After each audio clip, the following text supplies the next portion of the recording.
আজকের বিষয় হচ্ছে অর্থ সঞ্চয়। মানুষের চাওয়া পাওয়ার শেষ নেই। আগুনে ঘি দেওয়ার মতোই তা বেড়ে চলে।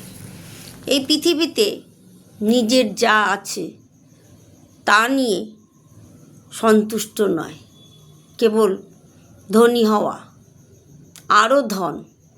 আরও ধন, কিভাবে আরও ধনী হওয়া যায়, কি করে সম্পদ বাড়াবে, এই নেশায় মগ্ন। এগুলোকে এক ধরনের পৈশাচিক রোগ বলা যায়। অপরের জিনিসে লোভ করা, অন্যের জিনিসে হাত দেওয়া, অন্যের বস্তুকে আত্মসাৎ করা, এরা পরের জিনিসের প্রতি লোভ সর্বদা অপরের কাছ থেকে নেবার প্রবণতা, অপরের পয়সা ধ্বংস করা, অন্যের পয়সা ভোগ করা, এগুলিতে তারা ওস্তাদ। এগুলোই তাদের সারাদিনের কর্ম। কখন কার থেকে কিভাবে লুট করা যায়। কোথাও তো একটা ফুল স্টপ দিতে হয়, থামতে হয়। বাড়াবে অর্থের পাহাড়, তাই বলে ছল, চতুরি, মিথ্যা কথা, পরের জিনিস লুট করা, চুরি করা, পরের অর্থ খরচ করে এগুলোকে সুখ বলে। এদের সম্মান নেই, আত্মসম্মান বলে কিছু নেই। তাহলে তারা এগুলো করতে পারতো না। লজ্জা, মান, সম্মান এগুলোকে পরোয়া করে না। এদের কাছে জীবনের অর্থ, ভোগ, বাসনা, কামনা এগুলোকেই তারা প্রাধান্য দেয়।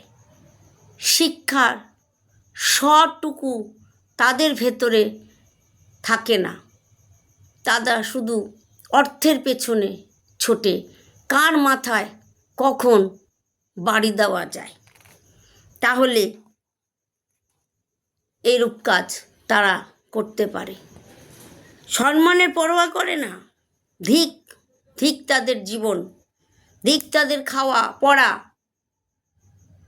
বেঁচে থাকার অধিকার। তাদের এই পৃথিবীতে বাঁচার অধিকার নেই।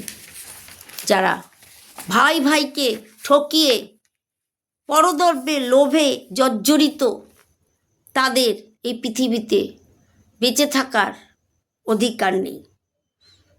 পরজন্ম বলে এরা ভাবে না, ভবিষ্যৎ বলে কিছু আছে চিন্তা করে না।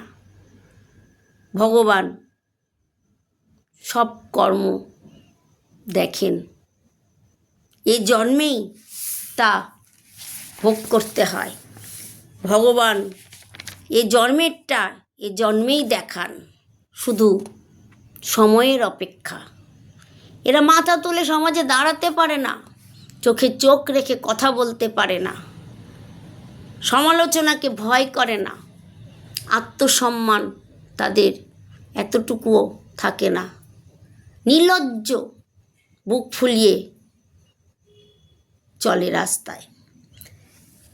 বর্তমানের অর্থের দম্ভে তারা পরিপূর্ণ, কিন্তু দিন তো সব সময় একরকম যায় না।